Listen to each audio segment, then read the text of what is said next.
Hello, it is I, Dragon Suit, also known as Sotasaur in-game.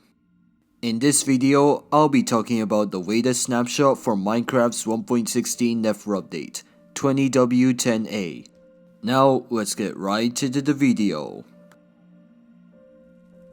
First things first, a couple of changes have been made to mobs in this snapshot. Piglin bartering has now been changed. In this snapshot, netherite holes are now harder to obtain from bartering, and shroomlights and warped fungi are now completely absent from the bartering table. On the other hand, new additions include iron nuggets and soul sand, and the chances to get more useful items out of bartering has now been increased. Another change in this snapshot is that fish will now despawn when more than 64 blocks away from a player. Blocks in this snapshot have also received a fair amount of changes. 6-sided variations of crimson stems and warped stems, called crimson and warped hyphae respectively, have now been added to the game. Hyphae blocks also come with their own stripped variants too. Both types of fire in this snapshot now have a proper hitbox. They also now come with their own particles when broken, and you can even modify them with a debug stick as well. And on top of this, you can now no longer break both types of fire with swords or tridents in creative modes. Also too in this snapshot, weeping vines and nether sprouts now sport new textures. Nether sprouts are now taller than before, and weeping vines now look different while in the inventory. And in similar fashion, warped fungi have also been affected, with an inventory texture change. The next change to blocks in this snapshot involves observers, redstone blocks, and target blocks. You can now place ladders and tripwire hooks on the sides of all three of these blocks, and they will also be fully functional as well. In addition, target blocks are now flammable, due to the fact that they are made of hay bales.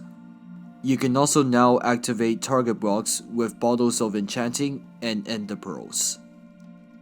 Crying obsidian has also been affected this snapshot, as it now uses its old 2011 texture when a player is using the programmer art resource pack. And finally, the smithing table now gains its own functionality in this snapshot. Instead of using a crafting table to upgrade diamond gear to netherite, you now do it here at the smithing table. In order to use this block, just right click it, and place in your desired piece of diamond gear that you want to upgrade.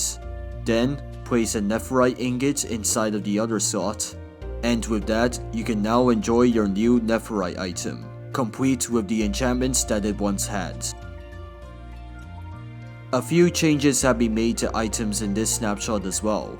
All netherite armor, tools and weapons, as well as netherite scraps, now sport new textures.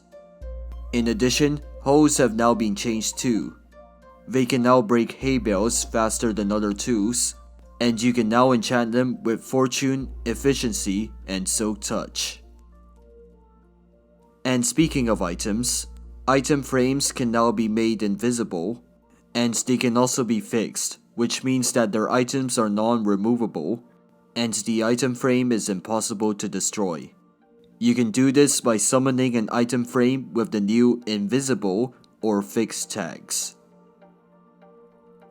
Finally, various technical changes have been made to the game, such as bug fixes, and many brand new ambient sounds for the Nether. 95 ambient sounds have been added, with different ones playing in each biome. Here's the Soul Sand Valley's ambient sounds for example.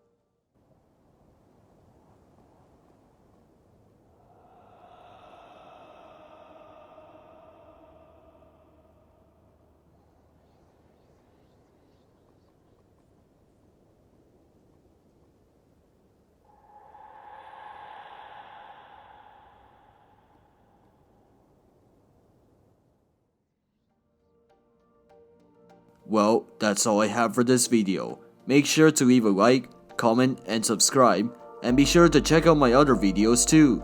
This is Dragon Soup, signing out.